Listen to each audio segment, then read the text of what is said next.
무너졌을 때 느헤미야는 그 하나냐로부터 그 예루살렘 성벽이 무너졌다는 그 소식을 듣고서 너무너무 마음이 아파서 수일 동안 울었고, 그리고 수일 동안 금식을 하면서 하나님 앞에 이스라엘의 무너진 그 성벽이 재건되기를 위해서 간절히 하나님 앞에 기도했습니다.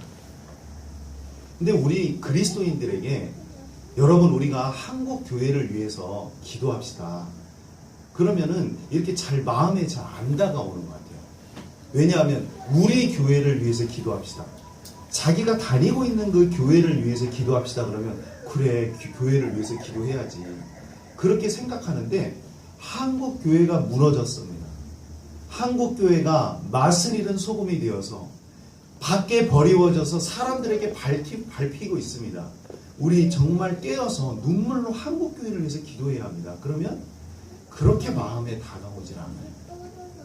그러니까 사람들이 내가 예수님을 잘 믿고 신앙생활하면 괜찮은 거 아닌가, 그리고 내가 다니는 교회가 은혜가 충만하고 날로 날로 부흥이 되고 교회가 살아나고 있으면 되는 거 아닌가, 그러면 모든 걱정이 없을 거라고 생각하지만 그렇지 않다는 것입니다. 여러분, 어떤 한 개의 교회가 부흥하고 어떤 한 교회가 날마다 주님 안에서 세워져 간다 그래서 우리의 걱정이 없어질 수 있는 게 아닙니다. 이 우리나라에 존재하는 이 모든 교회는 우리 한 교회예요. 그렇기 때문에 어떤 개교회가 지금 잘 부흥이 된다 그래서, 개교회가 지금 하나님의 말씀대로 든든히 서가고 있다 그래서 우리가 한국 교회를 위해서 기도하는 것을 게을리해서는 안 된다는 것입니다. 말하자면 여러분, 우리가 한 사람을 전도했습니다. 한 사람을 전도해서 하나님의 자녀로 만들었는데, 우리 기독교인들이 잘못함으로 인해서 10사람이 기독교에 대해서 반감을 갖습니다. 그러면 여러분, 이게 지금 제대로 돌아가는 겁니까? 그러면 교회는 이렇게 생각해요. 한 사람을 전도해서 그 사람이 교회 다니게 되었으니 우리는 기쁜 거 아닌가? 그렇죠, 기쁘죠. 한 사람의 영혼이 주님 앞에 나오는데 기쁘지 않을 수가 있겠어요. 그러나 한 사람의 영혼이 교회에 나오는 그 시간에 10명의 사람들은 교회를 향하여 등을 돌리고 있습니다. 한국교회의 잘못된 모습을 보면서 10사람은 등을 돌리고, 그 사람들이 교회를 다닐 수 있는 그런 기회가 생겼을지도 모르는데, 한국교회가 정말 물질을 추구하고 하나님의 공의와 정의를 추구하지 못하고 여러 가지 세상보다도 더 못한 그런 모습으로 사람들에게 비춰질 때, 많은 사람들이 예수님을 믿을 그 기회를 박탈당하고 있는 거예요. 그래서 참 마음이 아파요. 여러분, 우리 주변에 예수님을 믿지 않는 사람들이 있으면 당연히 그냥 예수님을 믿지 않으니까 너무나 마음이 아프다라는 생각을 넘어서서 우리 교회가 잘해야 할 텐데, 예수님을 믿는 우리 교회가 잘했으면 저 사람도 교회에 등을 돌리지 않았었을 텐데, 그런 회개와 자성의 마음을 가질 필요가 있다는 거예요. 그러나 교회들이 아직도 깨닫지를 못해요. 한 사람 전도했다고 해서 계속 기뻐하고 있는 거예요. 그렇지 못하다는 사실을 우리는 늘 기억하고, 느헤미야처럼 나라와 민족을 위해서 깨어서 기도하는 자가 되어야 돼요. 느헤미야는 아무것도 아쉬울 것이 없는 사람이었습니다. 이민자의 자녀로 태어난 4세 정도 되는 사람이었어요. 그리고 아닥사스다 왕의 술관원이었습니다. 그러니까 말하자면 그 시대 최고의 출세의 가도를 달렸던 사람이에요. 그 사람이 뭐가 아쉬울 게 있겠어요? 그런데 느헤미야는 무너져버린 예루살렘 성벽을 걱정하면서 자기의 삶을 들여서 예루살렘의 성벽을 재건하는 일을 이루게 됩니다. 그러니까 느헤미야로서는 그냥 지금 살고 있는 자기의 삶이 편안하고 좋습니다. 아무런 아쉬울 게 없습니다. 그러나 예루살렘 성벽이 무너졌다는 그 소식을 듣고 너무너무 마음이 아파서 수일 동안을 울고 금식하면서 하나님 앞에 기도하는 모습이 나오게 됩니다. 그런데 오늘 하나님 앞에 그렇게 눈물로 기도하던 이 느헤미야가 어떠한 기도를 드렸느냐, 그 기도의 내용의 일부를 우리가 좀 보고자 합니다. 우리 5절 말씀에 보면요, 느헤미야가 이렇게 기도합니다. 하늘의 하나님 여호와, 크고 두려우신 하나님이여, 주를 사랑하고 주의 계명을 지키는 자에게 언약을 지키시며 긍휼을 베푸시는 주여 간구하나이다. 그러니까 느헤미야가 하나님 앞에 기도를 드리기 전에 하나님 앞에 이런 신앙 고백을 드리고 있는 것을 볼 수 있습니다. 주님의 말씀대로 사는 자에게 반드시 하나님은 언약을 지켜주시고 믿음으로 사는 자에게 반드시 하나님께서 좋은 길로 인도해 주시는 하나님이시라는 것을 이 느헤미야가 믿음으로 고백하고 있는 것입니다. 그래서 우리는 개혁을 꿈꾸는 사람들이 가져야 될 첫 번째 자세 중에 하나가 무엇이냐면요, 정말 올바른 신앙 고백을 드릴 수 있어야 된다. 이 올바른 신앙 고백이 없어가지고 정말 이 개혁이 잘못된 개혁으로 가는 경우가 참 많이 있습니다. 우리는 오늘도 예배 시간에 사도신경을 고백했잖아요. 이 고백이라는 게 얼마나 중요한 건지 알 수 없습니다. 여러분 생각해 보세요. 이 사도신경을 내가 드릴 수 있다는 게 이게 정말 꿈인지 생신지 정말 구분이 갈 수 없는 일입니다. 여러분, 전능하사 천지를 만드신 하나님 아버지를 내가 믿사옵니다. 여러분, 천지를 만드신 게 믿어집니까? 하나님이 세상을 만드셨다는 게 믿어지냔 말이에요. 봤습니까, 여러분? 내가 보지도 않은 일을 어떻게 믿으십니까?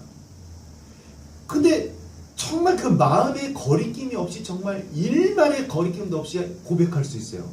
하나님이 세상을 창조하셨다. 그러니까 이것은 성령님이 우리의 마음을 만져주시지 않고는 정말 고백할 수 없는 위대한 신앙 고백입니다. 하나님이 천지를 만드셨고 예수 그리스도께서 우리의 죄를 구원하여 주실 것이며, 그리고 우리는 장차 다시 부활할 것이며, 그리고 우리는 영원히 살 것이며, 그리고 예수 그리스도께서는 지금도 하나님 보호자 우편에서 산자와 죽은 자를 심판하러 오시는 심판주임을 우리가 믿음으로 고백하고 있습니다. 이 부활과 영생과 천국을 믿는다는 것은 정말 대단한 것입니다. 이 대단한 신앙 고백을 우리가 하고 있는데 우리 스스로도 이 신앙 고백이 위대하다는 생각을 좀 해야 돼요. 하나님은 크고 두려우시고 언약을 지키시는 분입니다. 그렇기 때문에 우리의 기도에 응답해 주시는 분입니다. 그렇기 때문에 우리가 막연하게 기도하는 것이 아닙니다. 우리의 기도에 응답해 주시는 그런 하나님 앞에 우리가 천지를 창조하시고 이 세상을 다스리시는 하나님 앞에 우리가 기도를 드리는 거기 때문에요, 우리가 드리는 그 기도가 너무 재미없고 힘들고 그러지 않다는 것입니다. 그런데 우리 한번 솔직히 한번 얘기해 봅시다. 여러분, 우리가 하나님 앞에 이렇게 진심으로 기도하면 그 기도한 대로 다 이루어집니까? 나는 그렇게 간증하시는 분들 계시잖아요. 하나님이 정말, 하나님은 응답해 주신 하나님이야. 뭐 조지 뮬러 같은 사람은 5만 번의 기도 응답을 받았다는데, 참 저는 뭐 어떤 응답을 어떻게 받았길래 5만 번의 기도 응답을 받았을까 신기할 따름입니다. 그런데 그렇게 간증하시는 분들 있잖아요. 하나님이 우리의 기도를 들어주시나. 그런 분들 만나면 진짜 저는 두 손을 꼭 잡고 물어보고 싶어요. 진짜 하나님이 다 들어주시던가요? 진짜 하나님 앞에 내가 기도한 대로 하나님이 다 들어주시던가요? 그렇지 않습니다. 사실 우리가 드리는 기도 내용 그 자체로, 뭐 응답은 여러 가지 모습으로 나타나지만 내가 드린 그 기도의 내용 그대로 응답을 받는 게 1% 됩니까? 한번 솔직히 얘기해 보세요. 내가 기도한 내용 그대로 이루어지는 게 1% 돼요? 그 정도는 뭐냐면은 사실은 우리가 드리는 그 기도의 내용대로 그대로 이루어지는 경우가 사실 그렇게 많지 않습니다. 그러나 그럼에도 불구하고 우리는 기도를 드려야 돼요. 그러면 기도를 드리는 사람이 낙심하는 경우가 있어요. 아니, 응답도 되지 않은 기도를 왜 드려야 합니까? 그렇게 사람들이 생각하는 경우가 있어요. 저도 예전에 신앙생활 처음 시작할 때는 정말 하나님이 응답을 많이 해주셨어요. 그래서 제가 그런 기도 수첩도 기록했다고 하지 않았습니까? 몇 월 며칠 기도. 내가 왜 그러냐면 하나님이 나의 기도를 응답해 주시는 걸 내가 까먹을까 봐. 하나님은 다 응답해 주셨는데 막상 기도를 드리고 있는 내가 하나님이 응답해 주신 것도 까먹을까 봐 막 적는 거예요. 오늘 며칠 하나님 앞에 내가 이런 기도를 드렸다. 기도 수첩을 적었거든요. 정말 신앙생활을 처음 할 때는요, 하나님이 많이 응답해 주셨어요. 응답해 주시는 그 퍼센트가 많았습니다. 정말 생각해 보니까, 지나고 보니까 정말, 그래서 응답 됐으면 동그라미 쳤거든요. 그 기도 수첩 이렇게 적고 동그라미 친 게 참 많았어요. 그런데 신앙생활 하면 할수록 기도가 잘 응답이 안 돼요. 시간이 지나면 지날수록 더 안 돼요. 목사가 되니까 더 안 됩니다. 평신도 때 기도하면 많이 잘 들어주셨는데, 그래서 여러분들 이렇게 별로 목사님 불러서 기도하는 거 이렇게 즐겨하지 마세요. 이렇게 하나님은 평신도의 기도를 더 많이 들어주시는 거예요. 네. 우리 교회는 뭐 구역장이 없지만 구역장님 기도 더 많이 들어주시는 거예요. 그러니까 목사가 돼서 기도하면 더 많이 응답이 돼야 되는데, 사실은 제가 평신도 때 드렸던 기도가 훨씬 더 많이 응답된 것이 아닌가라는 생각을 합니다. 그러니까 우리의 기도가 그대로 이루어지지 않는 게 거의 많습니다. 그러나 그럼에도 불구하고 기도드립니다. 그럼에도 불구하고 낙심하지 않습니다. 그럼에도 불구하고 기도 시간이 지겹지 않습니다. 왜 그러냐면 우리의 응답이라는 것이 내가 기도한 그대로 이루어지는 것, 이것을 넘어서서 첫째는 기도가 무엇을 의미하냐면 하나님은 하나님이고 인간은 인간이다라고 고백하는, 하나님과 인간의 그 경계를 인정하는 신앙의 고백 행위가 바로 기도예요. 공부를 많이 하고 똑똑한 사람들이 자꾸 하나님하고 인간하고 똑같아지려고 그래요.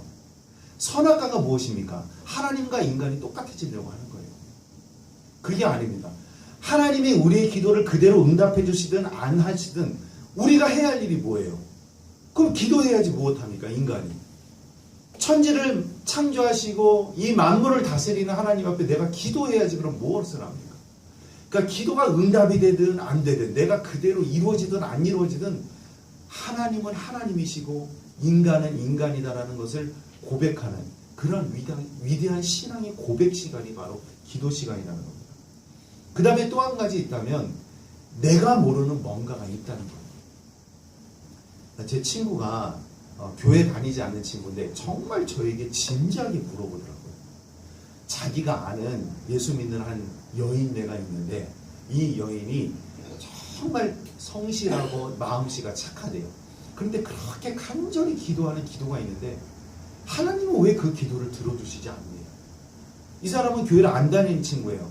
근데 이 친구가 정말 궁금해서 제가 목사니까 물어보는 거예요. 정말 궁금해서 자기가 물어본대요. 그리고 자기가 예수님을 믿는 목사님들이나 성도님들을 만나면 이 질문을 꼭 드렸대요. 근데 자기는 한 번도 자기 마음에 이렇게 마음에 드는 그런 대답을 잘 못 들었대요. 그래서 제가 뭐라고 대답했냐. 솔직히 말해서 나도 잘 모르겠다. 왜 하나님께서 그 여인의 기도를 들어주시지 않는지, 그대로 이루어지지 않는지 나도 잘 모르겠다. 나 몰라. 그게 내 진심이야. 저 모르겠어요. 왜 그 기도가 그대로 이루어지지 않는지 모르겠어요. 그러나 한 가지 꼭 기억할 것은 그럼에도 불구하고 하나님은 그분을 사랑하실 것이다. 그리고 그분이 모르는 어떤 뭔가가 있고 그분이 모르는 그 어떤 다른 길로 하나님은 반드시 좋은 길로 인도해 주실 것이다. 그러나 나는 그것이 무엇이라고 설명해 줄 수는 없다. 저는 모른다 그랬어요. 그러니까 납득이 간대요. 모른다 그러니까. 좀 안다 그랬으면 실망했을 텐데 모른다 그러니까 어느 정도 납득이 간대요. 예, 그래서 내가 모른다고 하는 것이 진짜로 모르는 것은 아니고 설명을 해줄 수 있다. 그러나 이게 한 두세 시간은 얘기해야 설명이 가능한 거다. 왜 그러냐면 그렇게 어려운 문제다. 하나님은 왜 우리의 기도를 그대로 이루어지지 않는가? 이것은 신학적으로 설명하려면요. 몇 시간이 필요한 주제다. 그렇기 때문에 다음에 전화로 하지 말고 다음에 만나가지고 한 3시간 정도 얘기를 해보자. 그러면 내가 조금 알고 있는 것을 내가 좀 설명해 보겠다. 이렇게 얘기했어요. 사실 지금은 너한테 나는 모른다라고 밖에 얘기할 수가 없다. 라는 얘기를 했습니다. 그러니까 여러분 우리가 하나님 앞에 그 기도가 응답이 되든지 안 되든지 우리가 하나님 앞에 기도해야 되는 이유는 뭐냐면요. 모르더라도 우리가 모르는 무엇인가가 있지 않겠습니까? 하나님께. 우리가 잘 모르는 그 적당한 때, 우리가 잘 모르는 가장 좋은 것으로 채워주시는 분이 하나님이시라는 것을 우리는 뭐 하는 겁니까? 고백하는 거예요. 신앙 고백. 그 고백을 하는 그 시간이 바로 기도 시간입니다. 여러분 우리가 기도를 해가지고 내가 기도한 그 내용 그대로 이루어지기를 바라면서 기도를 하지만 솔직히 말씀드려서 그대로 이루어지는 건 얼마 없어요. 그럼에도 불구하고 우리는 그러한 신앙의 고백을 드리면서 하나님 앞에 끊임없이 기도를 드립니다. 하나님을 만나는 그날까지, 주님을 만나는 그날까지 우리는 끊임없이 주님 앞에 기도를 드려야 하는 것이 우리 인간이 가져야 될 그런 자세라는 것입니다. 저는 소위 386 세대입니다. 386 세대이다 보니까 우리나라 그 정치의 격변기에서 살았었습니다. 87년 민주항쟁이 87년 6월 10일 날 민주항쟁이 일어났죠. 민주항쟁이 일어났었던 그때도 고등학생이었죠. 고등학교 막 졸업한 나이였는데 그때 그 시절도 보냈습니다. 그때 연세대학교를 다니고 있었던 이한열 열사가 최루탄을 맞고 목숨을 잃었던 아픈 역사의 순간도 있었고요. 서울대학교 학생이었던 박종철 씨가 남영동으로 끌려가서 물고문을 받다가 사망을 하는 고문치사 사건도 일어났던 그런 격변기를 보냈습니다. 그러다 보니까 요즘 학교를 다니는 고등학생들하고는 좀 다를 수 있겠죠. 저는 공고를 다녔는데 참 자주 다른 분한테 얘기할 수 있는 건 아닌데 참 저희 학교에 비밀 서클이 있었습니다. 무슨 문제아들의 모임인가 그렇게 생각할 수 있겠지만 그렇지 않고요. 그게 무슨 비밀 서클이었냐면요. 소위 운동권 학생들의 모임이었어요. 고등학생이었는데 그래서 뭐 그 당시에 마르크스 레닌주의, 그 다음에 뭐 노동법, 그다음에 노동조합을 어떻게 하면 설립할 수 있는가. 왜냐하면 우리는 공고생이었기 때문에 대학을 가지 않고 졸업하면 바로 취업의 일선에 나가야 되기 때문에 그렇게 모여가지고 뭐 이렇게 철학책, 경제학책 뭐 이런 것들을 읽고 토론하고 그 걸리면 그건 정말 끌려가는 일입니다. 그 당시에 영어 선생님이 우리를 지도해 주셨어요. 그분이 참 건재하시더라고 아직. 교장 선생님인데 이제 은퇴하실 때가 됐는데 만약에 그때 걸렸다. 정말 이게 좀 끔찍한 일인데 걸렸으면 우리 진짜 남영동으로 끌려갔을지도 몰라요. 그 당시에 그렇게 비밀 서클을 운영하면서 이렇게 했어요. 그러면서 이 회사에 취직을 하면은 노동조합이 없는 회사를 일부러 찾아가지고 노조를 내가 가서 결성하는 겁니다. 노조가 없는 회사. 그래서 노조가 이미 만들어진 회사는 갈 필요가 없고 그래서 막 그런 걸 물색하고 막 그랬던 적이 있었어요. 그 당시에 뭐 이렇게 고등학생이었고 뭐 한창 뭐 순정이 있었던 때니까 그런 마음을 가지고 살았었습니다. 심지어는 이제 민중신학책 이렇게 펴놓고 민중신학책을 고등학교 3학년 때 보다가 담임선생님한테 걸려가지고 책 빼앗기고 우리 어머니 학교 불려가시고 그리고 또 우리 어머니 또 운동권 아이는 어떻게 가르쳐야 되느냐 세미나 또 갔다 오시고 그랬던 적이 있어요. 민중신학책 보다가 걸려가지고 그랬었습니다. 왜냐하면 그 당시에 있었던 이런 보수적인 신학이 저에게 좀 이렇게 흥미를 주지 못했어요. 왜냐하면 사회는 이렇게 노동자, 농민이라든가 여러 가지 어려운 정치적인 변혁기를 보내고 있는데 정작 교회는 뭐 그냥 돈 내라, 집 짓자, 뭐 복 받자 이런 얘기만 주로 하고 있으니까 조금 이렇게 마음에 다가오지 못하다 보니까 민중신학책 같은 걸 좋아했어요. 정말 그 당시에는 민중신학책을 보면서 정말 사이다를 마시는 것 같은 그런 기쁨을 누렸습니다. 와, 진짜 바로 이거다. 예수님은 혁명가야. 구원자 예수님이 갑자기 혁명가 예수님으로 바뀌어가지고 바로 이거야 막 하면서 이제 그런 그 나이 때 그런 그 감격을 가졌던 적이 있었습니다. 지금은 예수님은 혁명가라고 생각하진 않아요. 우리 구원자이시지. 그렇게 그 당시 그렇게 생각했는데 문제는 뭐냐면 그 당시에 그렇게 노동운동을 하려고 했고 조금 지식이 있고 조금 깨어 있었던 그런 사람들이 교회를 다 떠나가 버렸어요. 그 사람들의 맹점이 뭐냐면요. 하나님 앞에 정말 올바른 신앙 고백을 드리지 못했다는 것이 가장 큰 아픔이었습니다. 그래서 똑똑하고 정말 의식이 있던 젊은이들이 교회를 다 떠나갔어요. 정말 큰 아픔입니다. 그렇기 때문에 우리가 하나님의 나라를 위해서 무엇인가 개혁을 하고 하나님이 주신 소명을 이루기 위해서 우리가 가져야 될 가장 중요한 고백이 올바른 신앙 고백을 드리는 것이 굉장히 중요합니다. 아무리 우리가 사회운동을 하고 노동자 농민을 위해서 우리가 일한다고 해도 여러분 노동조합이 교회가 될 수는 없잖아요. 잘못 나가면 그렇게 나간다니까요. 교회라는 말의 정의가 무엇입니까? 이게 예배당이잖아요. 지금 예배당이 아니라 하나님을 믿는 사람들의 모임이 교회잖아요. 그러면 노동조합에 하나님을 믿는 사람이 모여있으면 노동조합이 뭐가 되는 거예요? 교회가 되는 거죠. 노동조합에 하나님을 믿는 사람들이 모여있으니까. 그렇지만 노동조합이 교회가 될 수는 없잖아요. 아무리 우리가 뭐 깨어있고 의식이 있다 그래서 너무 나갔잖아요. 너무. 하나님 앞에 정말 올바른 신앙 고백이 없이 하나님의 주신 어떤 그 개혁을 이루고자 하는 것이 얼마나 사상 누각인가를 우리는 반드시 깨닫고 느헤미야처럼 하나님 앞에 올바른 신앙의 고백으로 나아가야 하는 것이 굉장히 중요합니다. 여러분, 우리에게 있어서 정말 중요한 이 신앙 고백의 핵심이 무엇입니까? 핵심은요, 첫 번째는요, 예수님이 우리의 구원자가 되신다는 거예요. 예수님이 우리의 구원자가 된다. 여러분에게 있어서 예수님이 어떤 존재입니까? 우리는 4대 성인과 같은 분이 아니에요, 예수님. 그런데 이상하게 사람들이 공부를 많이 하면 많이 할수록 자꾸 예수님을 소크라테스나 공자나 이런 사람들하고 자꾸 비슷하게 예수님을 끌고 가는 경향이 있습니다.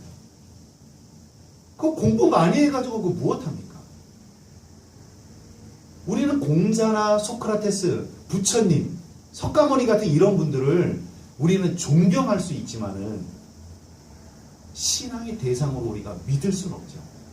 그러니까 우리가 믿음의 대상과 존경의 대상을 좀 구별해야 되는데 이렇게 신앙 고백을 제대로 하지 못하는 사람들이 자꾸만 그것을 헷갈려 합니다. 헷갈려요. 굉장히 중요해요. 그러니까 우리는 예수 그리스도가 우리의 구원자가 되신다. 더 나아가 예수님은 누구입니까? 삼위일체 하나님이십니다. 하나님이 인간의 몸을 입고 이 땅에 오신 분이에요. 그러니까 삼위일체 하나님으로 우리는 예수 그리스도를 고백할 수 있어요.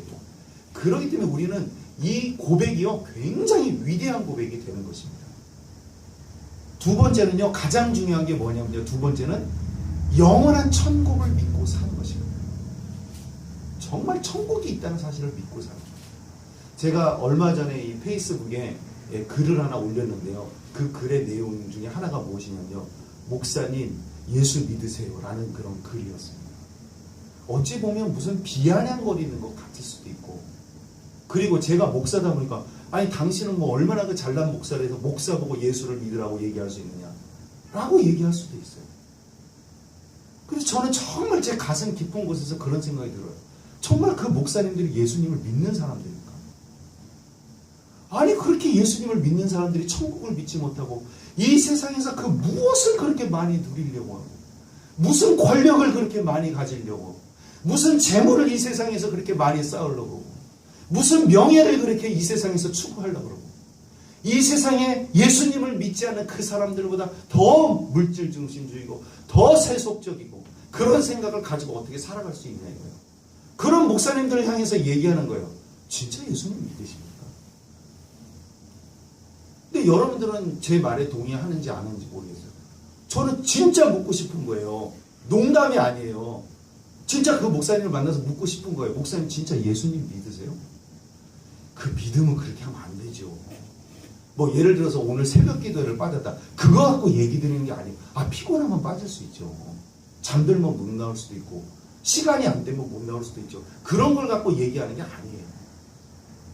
뭐 인격이 조금 부족한 걸 갖고 얘기하는 게 아니에요.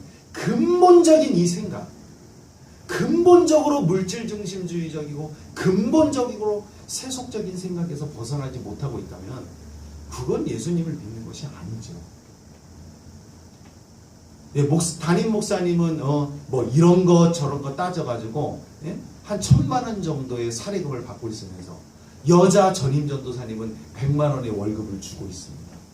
여러분 그 목사님이 과연 예수를 믿는 목사님입니까? 저는 동의할 수가 없어요. 자기는 1,000만 원의 월급을 받는데 여자 전임 전도사님은 100만 원의 월급을 준다. 제 상식으로는 예수님을 믿는다고 볼 수가 없습니다. 좀 가혹한 그런 평가입니까? 아니요. 저는 예수님을 믿으면 그럴 수 없다고 생각해요. 그분이 예수님을 안 믿는 사람이라면 뭐 그게 가능할 수 있겠지만 예수님을 믿는 사람이, 그것도 그게 교회 안에서, 그런데 그런 일을 행하고 있는 사람들이 적지 않다는 것이 큰 문제입니다. 여러분 천국을 믿고 산다는 것은 정말 어마어마한 신앙 고백입니다. 우리는 물질을 위해서 살지 않고요. 이 땅에서 정말 영원한 것을 추구하면서 살아가는 그런 신앙 고백입니다. 천국을 믿고 산다는 건 정말 이 좀 뭐 어떻게 설명을 해야 될지 제가 잘 설명했을까 이렇게 부담스러울 정도입니다. 우리의 뇌를 이렇게 한번 들었다가 놨다고 해야 되나? 천국을 믿고 산다는 거는요, 정말 말로 형용할 수 없는 것입니다. 장차 우리의 영혼이 다시 부활할 것이고, 장차 영원한 하늘나라에서 영원한 삶을 누릴 수 있다는 것을 내가 믿고 산다는 것은 그렇게 살 수가 없는 거예요. 천국을 믿는 사람은. 그렇게 살 수가 없습니다. 우리는 영원한 것을 추구하게 되고 진실을 추구하게 돼요. 이 세상에서 누가 나를 알아주던 안 알아주던 하나님이 나에게 주신 그 소명을 향하여 성실하게 나아갈 수 있는 이유가 무엇입니까? 우리에게 영원한 천국이 있기 때문입니다. 이 세상 사람들이 다 물질이 주인이 되어서 물질을 추구하면서 살아가는데 우리는 언제나 하나님 앞에 고백을 합니다. 물질이 나의 주인이 될 수 없다. 물질은 내가 이 세상을 살아가는 동안에 삶을 위한 수단일 뿐이지 내가 물질을 축적하기 위해서 이 땅을 살아가는 것이 아니다 라고 이렇게 고백할 수 있는 이유가 무엇입니까?